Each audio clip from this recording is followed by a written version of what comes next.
Mr. Speaker, Mr. Vice President, members of the 94th Congress, and distinguished guests. As we begin our bicentennial, America is still one of the youngest nations in recorded history. Long before our forefathers came to these shores, men and women had been struggling on this planet to forge a better life for themselves and their families. In man's long upward march from savagery and slavery throughout the nearly 2,000 years of the Christian calendar, the nearly 6,000 years of Jewish reckoning, there have been many deep, terrifying valleys, but also many bright and towering peaks. One peak stands highest in the ranges of human history. One example shines forth of a people uniting to produce abundance and to share the good life fairly and with freedom. One union stands out, the promise of justice and opportunity for every citizen. That union is the United States of America.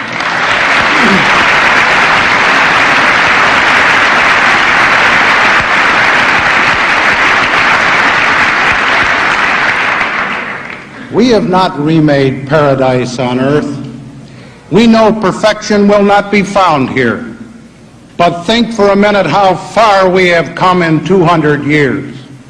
We came from many roots and we have many branches.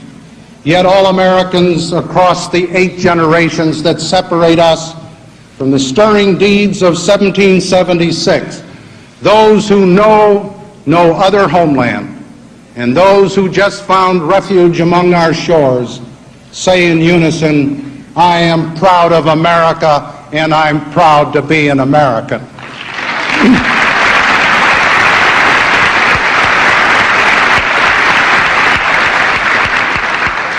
Life will be a little better here for my children than for me.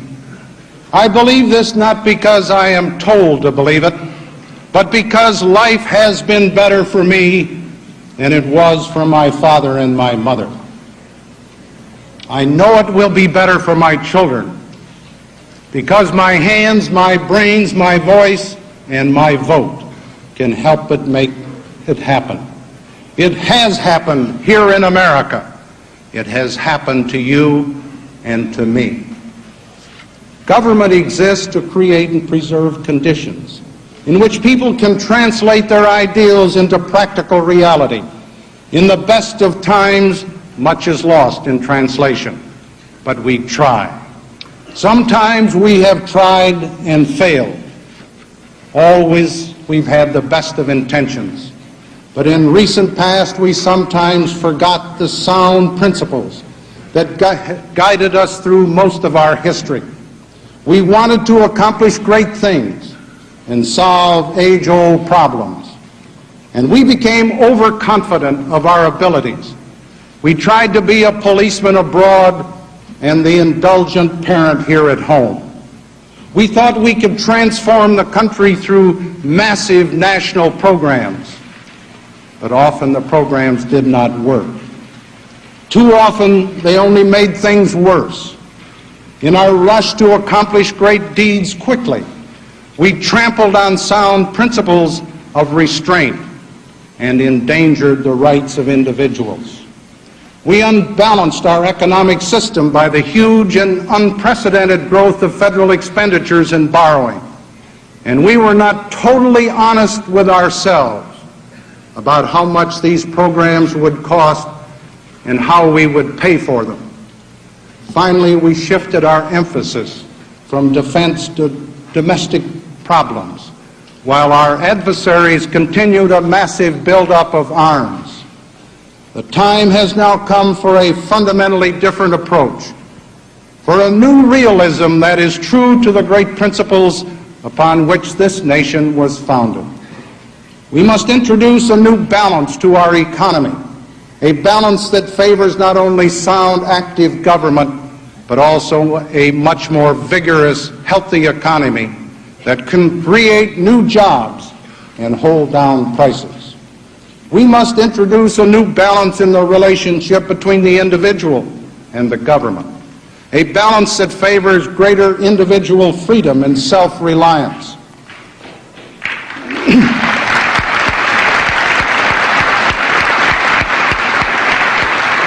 We must strike a new balance in our system of federalism, a balance that favors greater responsibility and freedom for the leaders of our states and local governments.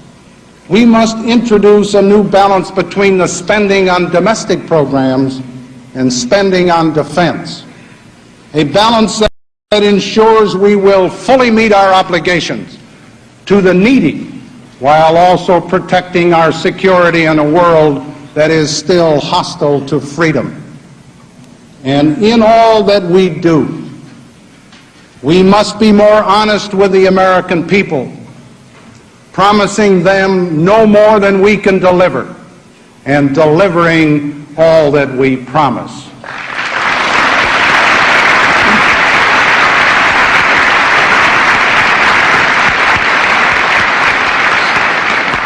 The genius of America has been its incredible ability to improve the lives of its citizens through a unique combination of governmental and free citizen activity. History and experience tells us that moral progress cannot come comfortable and in complacent times, but out of trial and out of confusion. Tom Paine aroused the troubled Americans of 1776 to stand up to the times that try men's souls, because the harder the conflict, the more glorious the triumph. Just a year ago, I reported that the State of the Union was not good. Tonight, I report that the state of our Union is better, in many ways a lot better, but still not good enough.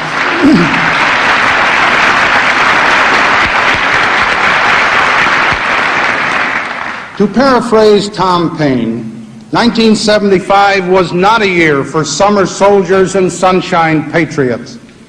It was a year of fears and alarms and of dire forecasts, most of which never happened and won't happen. As you recall, the year 1975 opened with rancor and with bitterness. Political misdeeds of the past had neither been forgotten nor forgiven. The longest, most divisive war in our history was winding toward an unhappy conclusion. Many feared that the end of that foreign war of men and machines meant the beginning of a domestic war of recrimination and reprisal. Friends and adversaries abroad were asking whether America had lost its nerve. Finally, our economy was ravaged by inflation that was plunging us into the worst recession in 4 decades.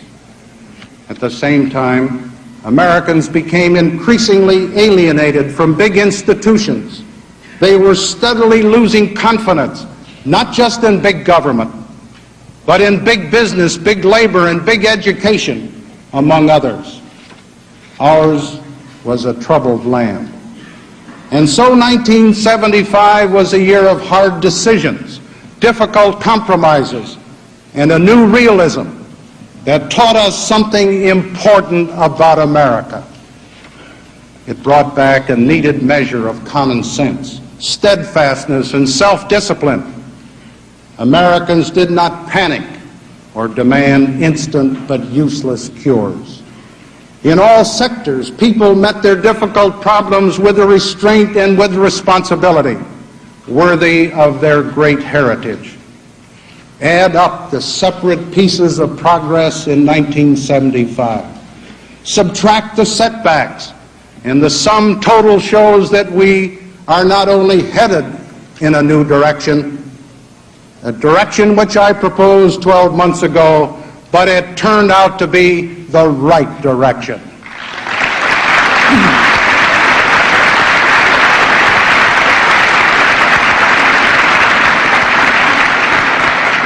It is the right direction because it follows the truly revolutionary American concept of 1776, which holds that in a free society, The making of public policy and successful problem solving involves much more than government.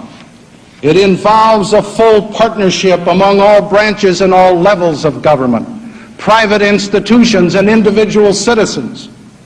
Common sense tells me to stick to that steady course.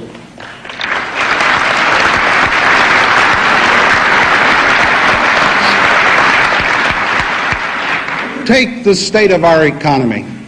Last January, most things were rapidly getting worse. This January, most things are slowly but surely getting better. The worst recession since World War II turned around in April. The best cost of living news of the past year is that double-digit inflation of 12% or higher was cut almost in half. The worst, unemployment remains far too high.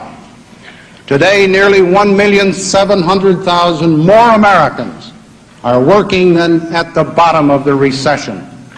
At year's end, people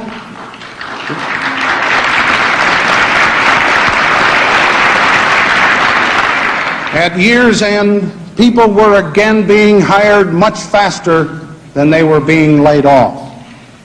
Yet, let's be honest, many Americans have not yet felt these changes in their daily lives.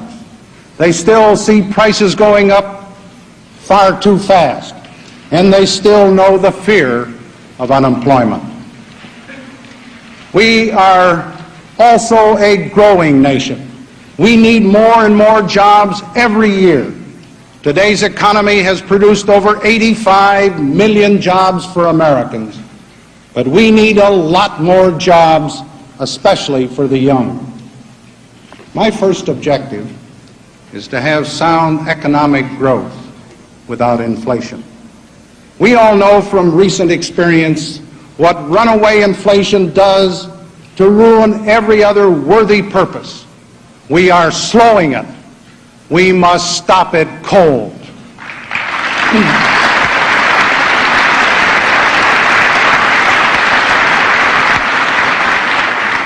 For many Americans, the way to a healthy, non-inflationary economy has become increasingly apparent.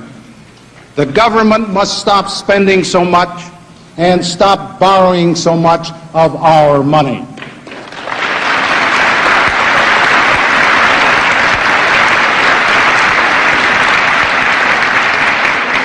More money must remain in private hands where it will do the most good. To hold down the cost of living, we must hold down the cost of government.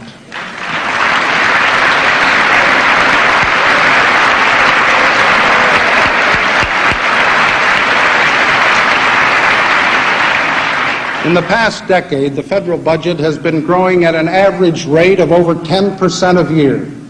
The budget I am submitting Wednesday cuts this rate of growth in half. I have kept my promise to submit a budget for the next fiscal year of $395 billion. In fact, it's $394.2 billion. By holding down the growth of federal spending, we can afford additional tax cuts and return to the people who pay taxes more decision-making power over their own lives.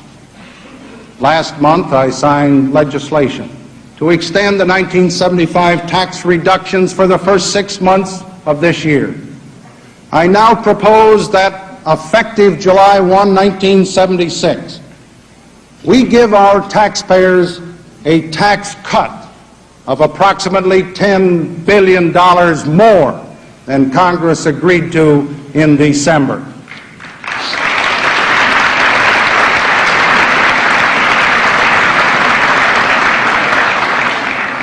My broader tax reduction would mean that for a family of four making $15,000 a year, there will be $227 more in take-home pay annually.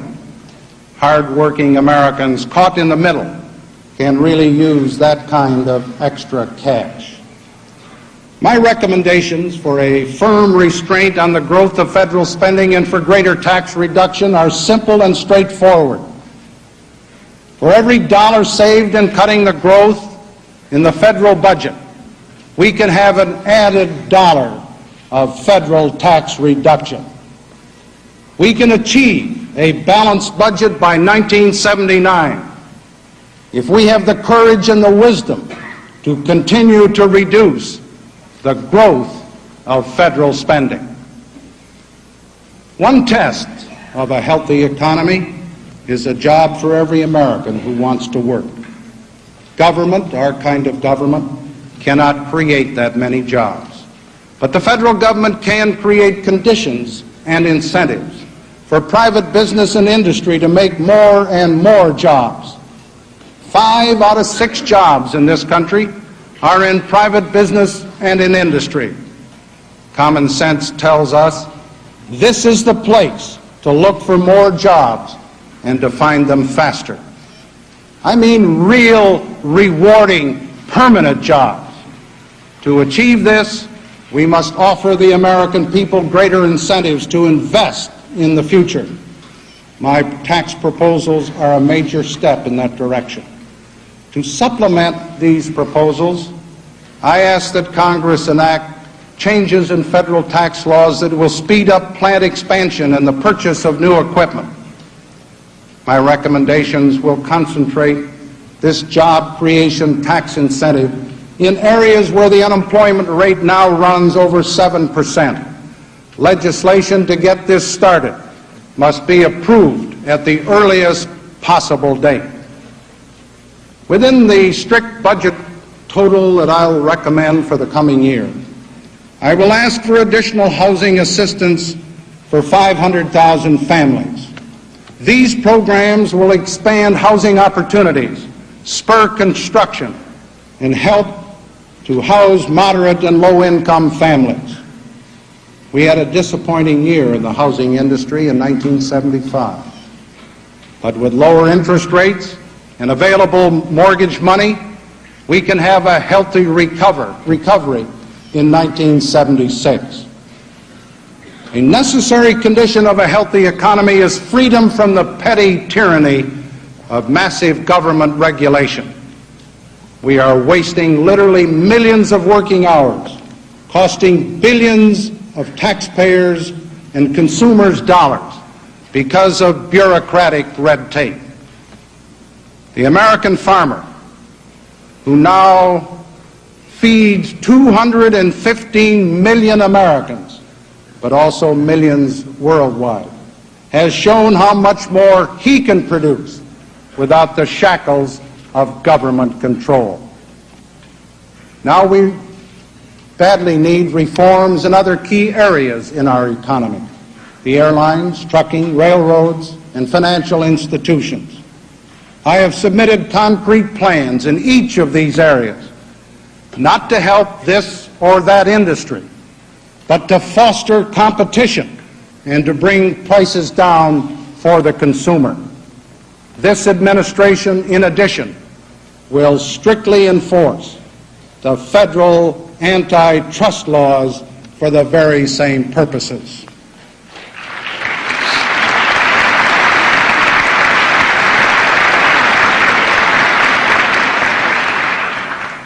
Taking a longer look at America's future, there can be neither sustained growth nor more jobs unless we continue to have an assured supply of energy to run our economy.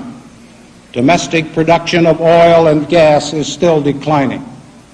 Our dependence on foreign oil at high prices is still too great, draining jobs and dollars away from our own economy at the rate of $125 per year for every American. Last month, I signed a compromise national energy bill, which enacts a part of my comprehensive energy independence program. This legislation was late, not the complete answer to energy independence, but still a start in the right direction. I again urge the Congress to move ahead immediately on the remainder of my energy proposals to make America invulnerable to the foreign oil cartel.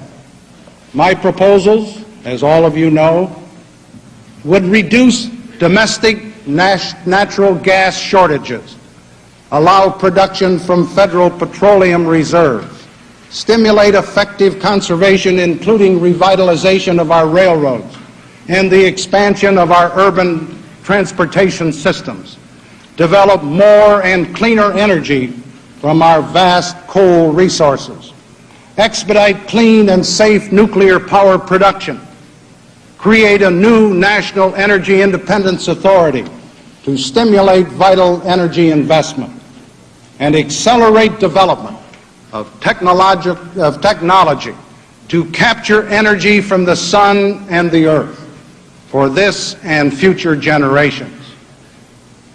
Also, I ask, for the sake of future generations, that we preserve the family farm and family-owned small business. Both strengthen America and give stability to our economy. I will propose estate tax changes so that family businesses and family farms can be handed down from generation to generation without having to be sold to pay taxes.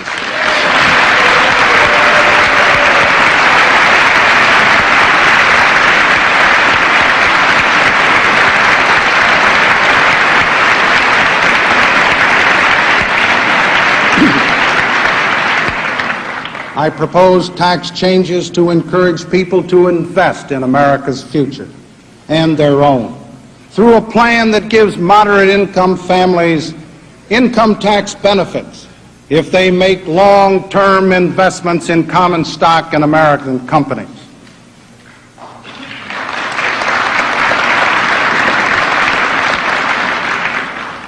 The federal government must and will respond to clear-cut national needs for this and future generations.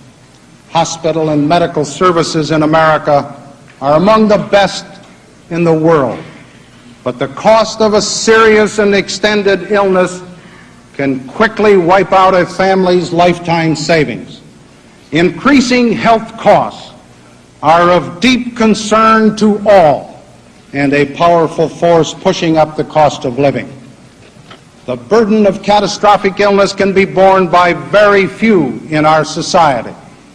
We must eliminate this fear from every family. I propose catastrophic health insurance for everybody covered by Medicare.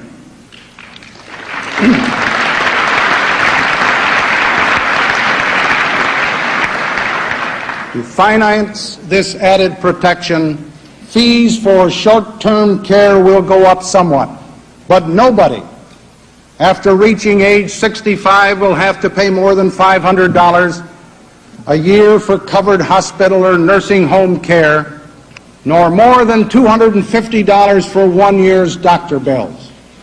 We can realistically afford, or we cannot realistically afford, federally dictated national health insurance providing full coverage for all 215 million Americans. The experience of other countries raises questions about the quality as well as the cost of such plans. But I do envision the day when we may use the private health insurance system to offer more middle-income families high-quality health services at prices they can afford and shield them also from their catastrophic illnesses, using resources now available. I propose improving the Medicare and other federal health programs to help those who really need protection, older people and the poor, to help states and local governments give better health care to the poor.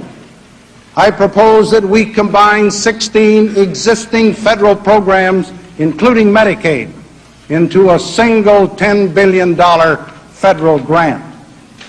Funds would be divided among states under a new formula which provides a larger share of federal money to those states that have a larger share of low-income families. I will take further steps to improve the quality of medical and hospital care for those who have served in our armed forces. Now let me speak about Social Security. Our federal Social Security system for people who have worked and contributed to it for all their lives is a vital part of our economic system. Its value is no longer debatable. In my budget for fiscal year 1977, I am recommending that the full cost of living increases in the Social Security benefits be paid during the coming year.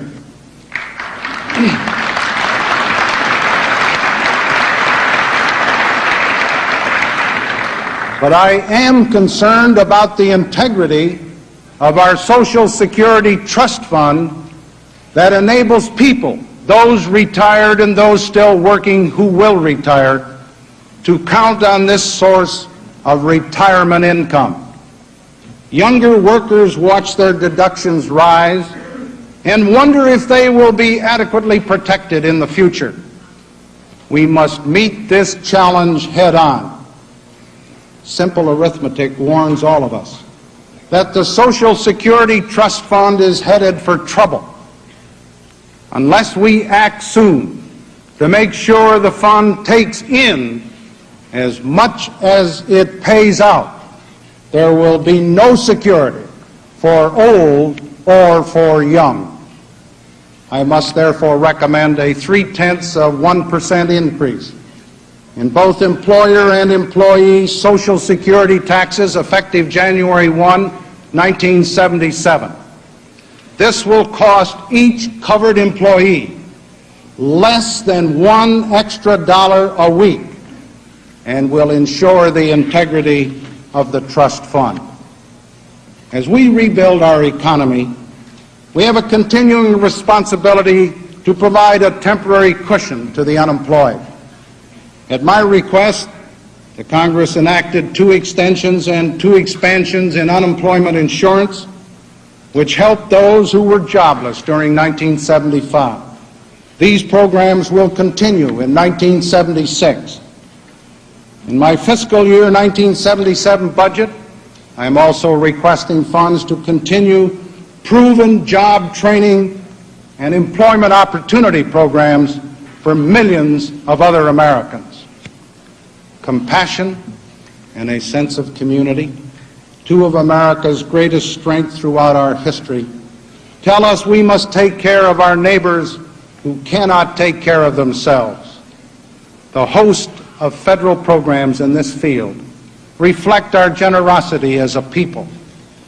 But everyone realizes that when it comes to welfare, government at all levels is not doing the job well. Too many of our welfare programs are inequitable and invite abuse. Too many of our welfare programs have problems from beginning to end. Worse, we are wasting badly needed resources without reaching many of the truly needy. Complex welfare programs cannot be reformed overnight. Surely we cannot simply dump welfare into the laps of the 50 states, their local taxpayers, or their private charities and just walk away from it.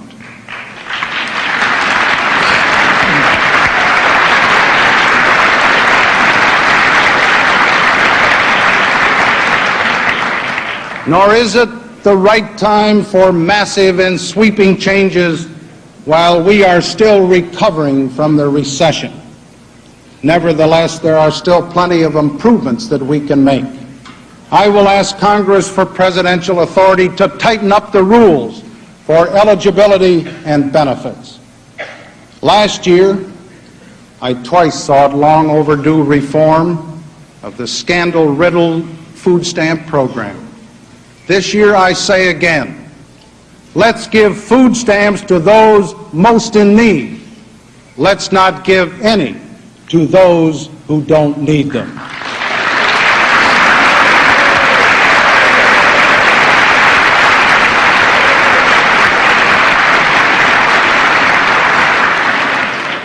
protecting the life and property of the citizen at home is the responsibility of all public officials, but is primarily the job of local and state law enforcement authorities.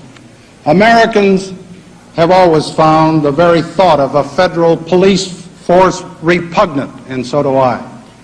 But there are proper ways in which we can help to ensure domestic tranquility as the Constitution charges us. My recommendations on how to control violent crime were submitted to the Congress last June, with strong emphasis on protecting the innocent victims of crime. To keep a convicted criminal from committing more crimes, we must put him in prison so he cannot harm more law-abiding citizens.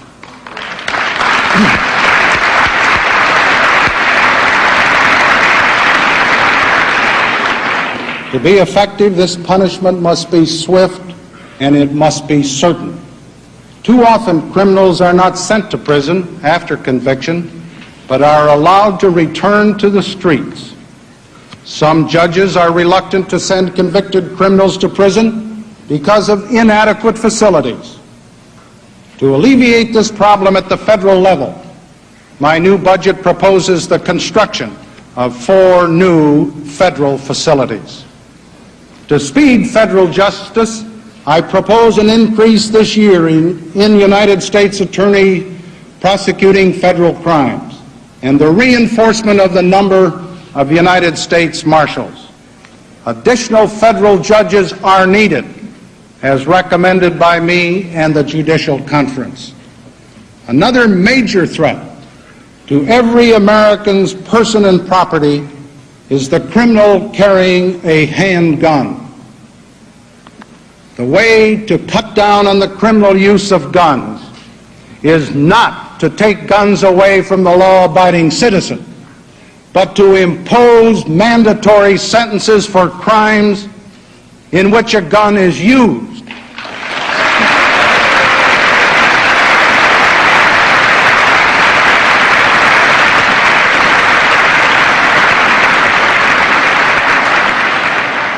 Make it harder to obtain cheap guns for criminal purposes, and concentrate gun control enforcement in high crime areas.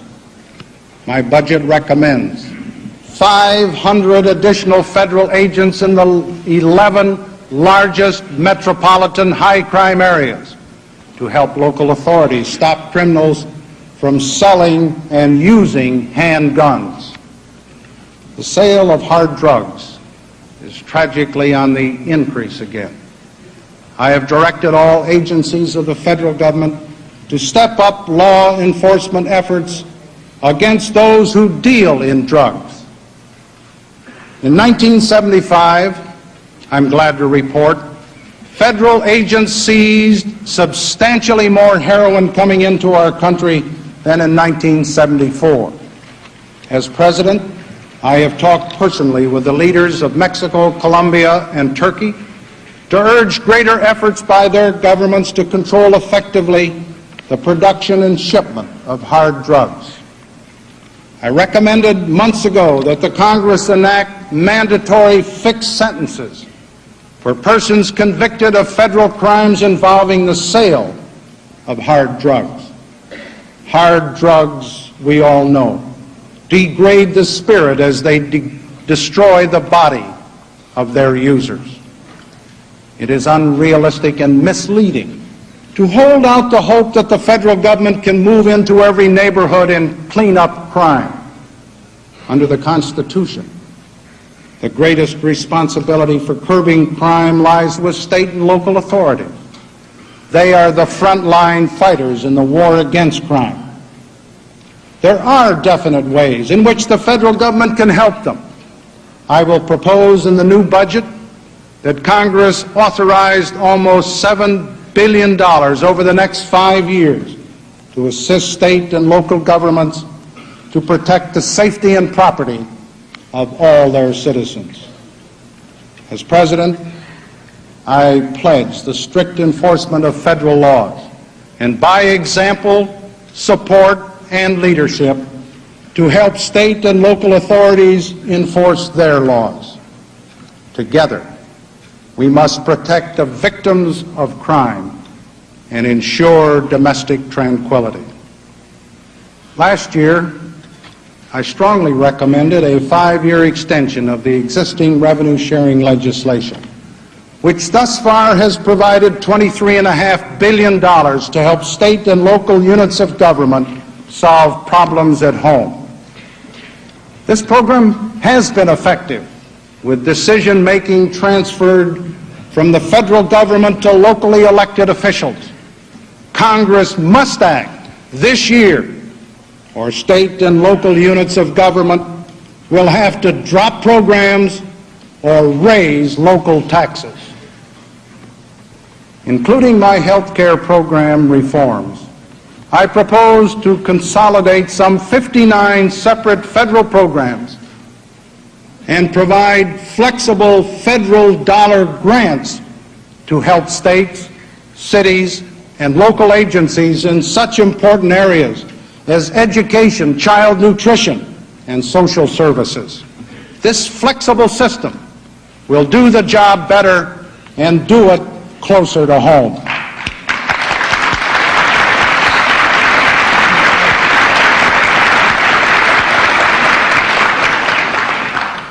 The protection of the lives and property of Americans from foreign enemies is one of my primary responsibilities as President.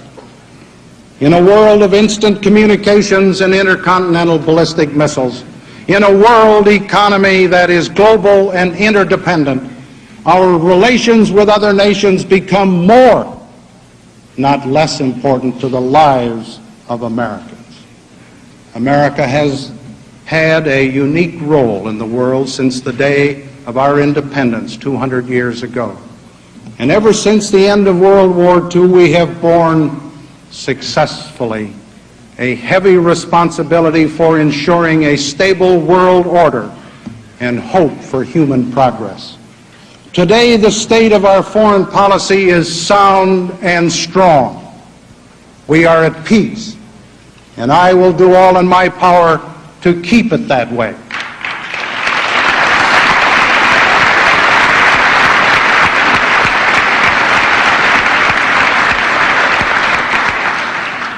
Our military forces are capable and ready. Our military power is without equal, and I intend to keep it that way.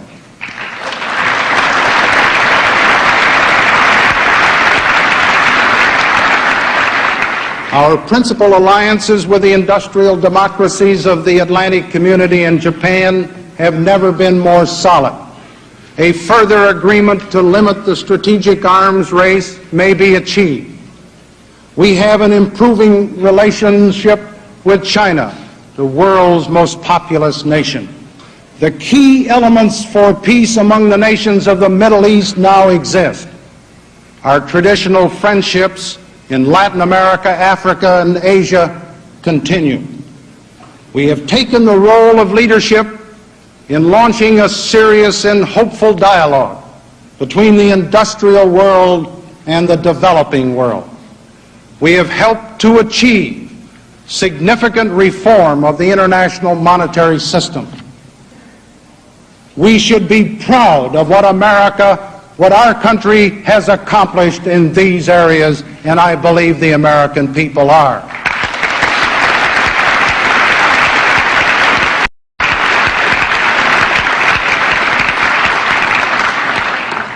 The American people have heard too much about how terrible our mistakes, how evil our deeds, and how misguided our purposes. The American people know better.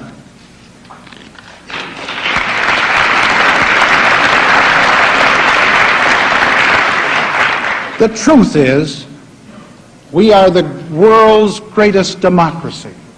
We remain the symbol of man's aspiration for liberty and well-being.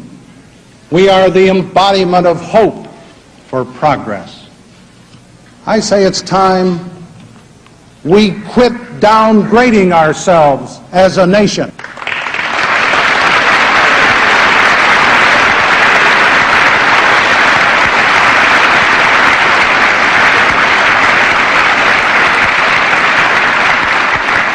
Of course, it's our responsibility to learn the right lesson from past mistakes. It is our duty to see that they never happen again. But our greater duty is to look to the future. The world's troubles will not go away. The American people want strong and effective international and defense policies. In our constitutional system, these policies should reflect consultation and accommodation between the President and the Congress. But in the final analysis, as the framers of our Constitution knew from hard experience, the foreign relations of the United States cannot be conducted effectively, or can be conducted effectively, only if there is strong central direction that allows flexibility of action. That responsibility clearly rests with the President.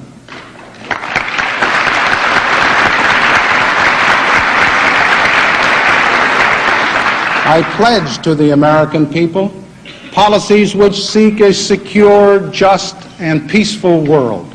I pledge to the Congress to work with you to that end.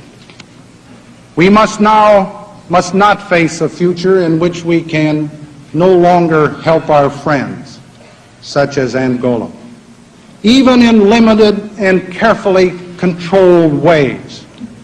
We must not close or lose all capacity to respond short of military intervention. Some hasty actions of the Congress during the past year, most recently in respect to Angola, were, in my view, very short-sighted. Unfortunately, they are still very much on the minds of our allies and our adversaries. A strong defense posture gives weight to our values and our views in international negotiations. It assures the vigor of our alliances, and it sustains our efforts to promote settlements of international conflicts. Only from a position of strength can we negotiate a balanced agreement to limit the growth of nuclear arms. Only a balanced agreement will serve our interests and minimize the threat of nuclear confrontation.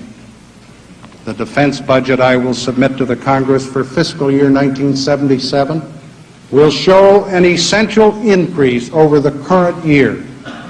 It provides for real growth in purchasing power over this year's defense budget, which includes the cost of the all-volunteer force. We are continuing to make economies to enhance the efficiency of our military forces. The budget I will submit represents the necessity of American strength for the real world in which we live.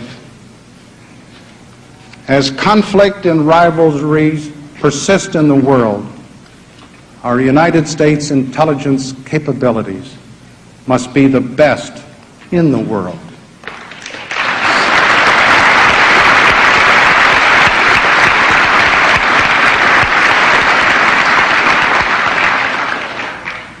The crippling of our foreign intelligence services increases the danger of American involvement in direct armed conflict. Our adversaries are encouraged to adopt or to attempt new adventures, while our own ability to monitor events and to influence events short of military action is undermined. Without effective intelligence capability, the United States stands blindfolded and hobbled. In the near future, I will take actions to reform and strengthen our intelligence community. I ask for your positive cooperation. It is time to go beyond sensationalism and ensure an effective, responsible, and responsive intelligence capability.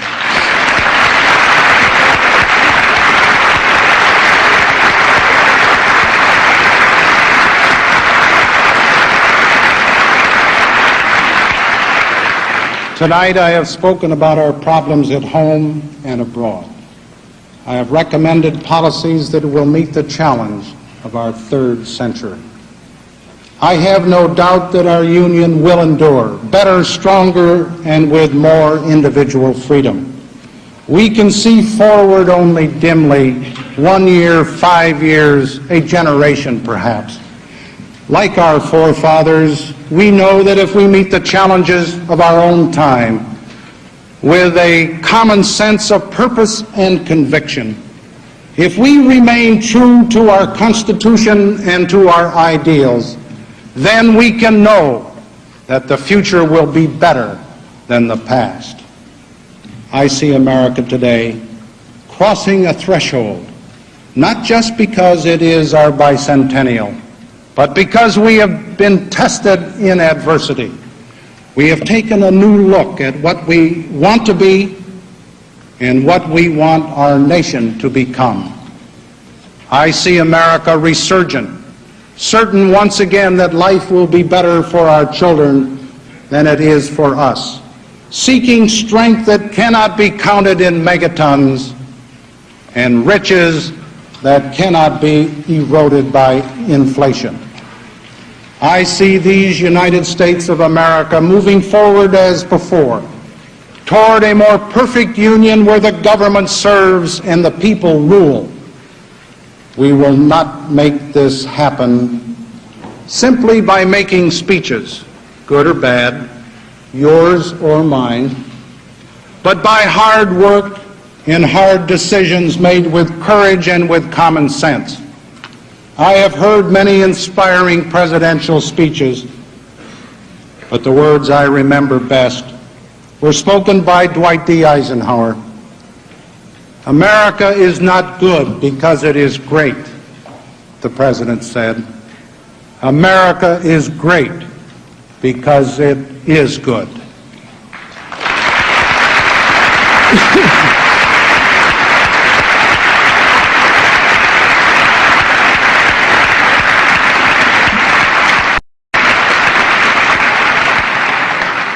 President Eisenhower was raised in a poor but religious home in the heart of America. His simple words echoed President Lincoln's eloquent testament that right makes might. And Lincoln in turn evoked the silent image of George Washington kneeling in prayer at Valley Forge. So all these magic memories, which link 8 generations of Americans, are summed up in the inscription just above me. How many times have we seen it? In God we trust. Let us engrave it now in each of our hearts as we begin our bicentennial.